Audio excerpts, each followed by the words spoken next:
Are you an executive assistant? My name is Jeremy Burrows. I've been an EA for 13 plus years, and I'm here to talk to you about 3 counterintuitive ways to earn more respect, recognition, and ultimately make more money as an assistant, because we all want to make more money and we all deserve more money with as much behind the scenes work that we do as assistants. So the first way to gain more respect and recognition is to say no to your boss. Number 1, say no to your boss. My boys made this for me. That's very nice. So saying no to your boss can be very intimidating and can be very challenging, I'm sure. I know it's difficult to stand up and be confident and say no to someone who's writing your paychecks.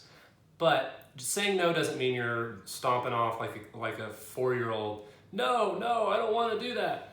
Saying no can simply be, yes, but let's consider this, or can we reconsider doing that, or no, I can't do that this week because you asked me to do this, or no, that's probably not going to work out the way you want it to, so can we consider this? So again, you don't have to be a jerk about it, but you do need to be confident in stepping up and saying no and not just doing everything that they send your way. Sometimes this takes time to build trust, but again, say no to your executive if you want to earn that respect from them. And number 2, ask your executive tough questions. Now, don't get scared off by the term tough. Some of the questions are simple. I'm going to share a few of them with you, but what better way to read your executive's mind and show them that you're being proactive than to ask them questions? So some of the questions you can ask, the first one might be, what's one thing I could do to make your job less stressful this week? And then you can go and say, what's one thing I can do to make your job less stressful this month? And so on. Just show that you really want to be there for them and help them take stress down. So the second one would be, in what way do I frustrate you? This one's a little bit of a challenge and a little bit vulnerable, but ask your executive what it is that you do that frustrates them. So what this will do, and you can then ask them, how would you recommend that you change? And so what this does is it shows your executive that you don't want to frustrate them. You don't want to make their jobs harder. You want to make their jobs easier. So if you want that respect, you've got to show that you care about making their lives and their work easier. So ask them what it is that you do that frustrates them. And you probably know, most of you probably have a hunch of what it is. So come prepared with suggestions on how you're going to change that so that you can, frustrate them less. Next one would be, what is my greatest strength? So ask your executive, do you believe my strength is being utilized? If not, what change could we make to get more out of me in the area? And if they have no idea what your greatest strength is, you do, so come to the table again, prepared to suggest, this is what I'm good at, this is how I think I can spend more time doing that. The next one would be, is there a task or project that your executive is working on that you could take care of? So just ask them, say, hey, are you building slides? Do you really need to build slides? Are you drafting this proposal? Could I draft that proposal? Do you really need to spend your time on that? And then take that off their plate. And then another one would be, could we rearrange our calendars to make things easier? Maybe your meetings on Monday mornings are not productive, so you need to either cut them in half or move them to Wednesdays. Whatever it is, there could be a shifting of the calendar to really make your executive's life easier. And the last one is, how can I help you prioritize your to-do list for the week? So your executive has things that they need to get done that week.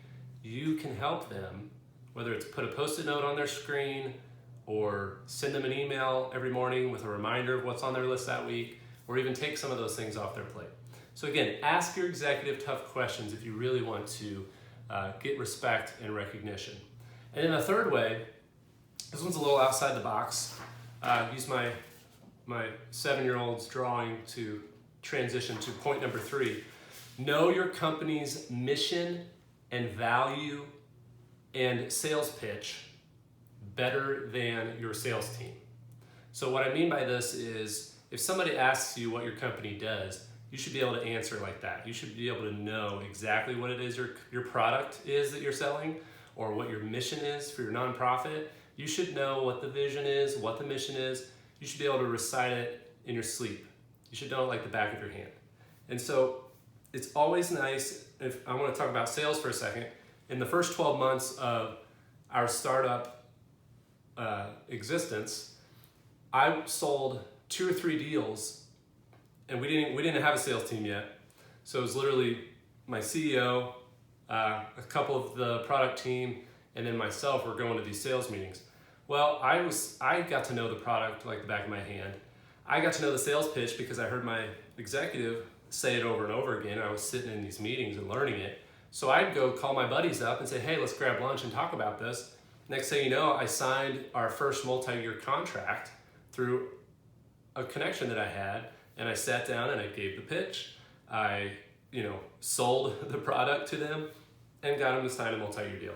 So again, if you know your mission and your company's product like the back of your hand, and you can sell, what do you think your executive is going to say when you go to negotiate your salary or to ask for a raise? What better ROI than literally saying, hey, I closed this deal that brought extra revenue to our business. It's time to pay up.